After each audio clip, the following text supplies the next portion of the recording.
చూడండి అన్న, ఇప్పుడు నేను 3 అంకెల సంఖ్య తీసుకుంటున్నా. ఇది తెలుసు కదా, 1ల స్థానము, 10ల స్థానము, 100ల స్థానం.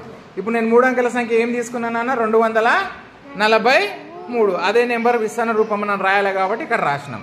విస్తరణ రూపం ఏం రాయాలి, ఇక్కడ బ్లాంక్స్ ఉన్నాయి, మనం లెక్క చేసుకుంటూ విస్తరణ రూపం రాద్దాం. చూడండి 243 ఇక్కడ పెడుతున్నా నేను. మళ్ళీ నెంబరు 200. 2 ఏ స్థానంలో ఉంది, 100. 4 ఏ స్థానంలో ఉంది, 3 ఏ స్థానంలో ఉంది. Very good. నేను ఇదే నెంబర్ని ఇక్కడ షిఫ్ట్ చేసుకుంటున్నా. చూడండి ఇక్కడ కూడా 100, 10 1ల స్థానం ఉంది కదా. ఈ రెండుని ఎక్కడ పెట్టాలి నేను, 100లు కనిపిస్తుంది కదా 100ల స్థానము. 4ని ఎక్కడ పెట్టాలి, 10లు కనిపిస్తుంది కదా 10ల స్థానము. 3 ఎక్కడ పెట్టాలి, 1ల స్థానం. ఇప్పుడు చూడండి 2 100లు పెట్టాలి మనం. ఇక్కడ రూపాయలు తీసుకుంటలేను, చదరాలు తీసుకుంటున్నాను నేను. ఇగో ఇది ఒక చదరం, ఇది ఒక్క దాంట్లో 100 చదరాలు ఉంటాయి. 100, ఇది 200. ఇక్కడ 4 10లు పెట్టాలి కదా నాన్న. ఇగో 1 2 3 4 10లు పెట్టేసిన. ఇక్కడ 1లు ఎన్ని పెట్టాలి, 1 2 3. ఇప్పుడు చూడండి 2 100లు పెట్టినాం కదా, దీని విలువ మొత్తం ఎంత అవుతుంది, ఎంత అవుతుంది నాన్న, 200 రాస్తున్నా. 200.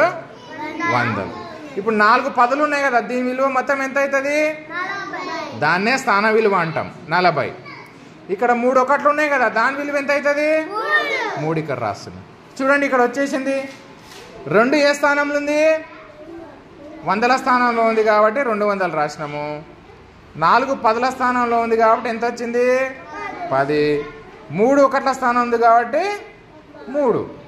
ఏమి అర్థమవుతుందా మీకు? నెక్స్ట్ ఏం చేద్దానో చూడండి. చూడండి అన్న, 240. ఇది ఎంత నెంబరు, 243. ఇప్పుడు ఈ 2 స్థాన విలువ ఎంతనో చూడండి, నేను పెడుతున్నా.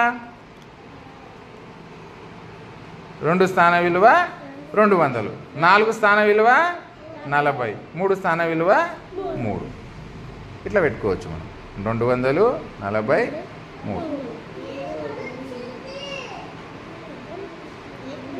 అర్థమవుతుందా? 2 స్థాన విలువ 200, 4 స్థాన విలువ 40, 3 స్థాన విలువ 3.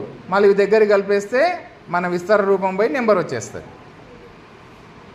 చూడండి 243.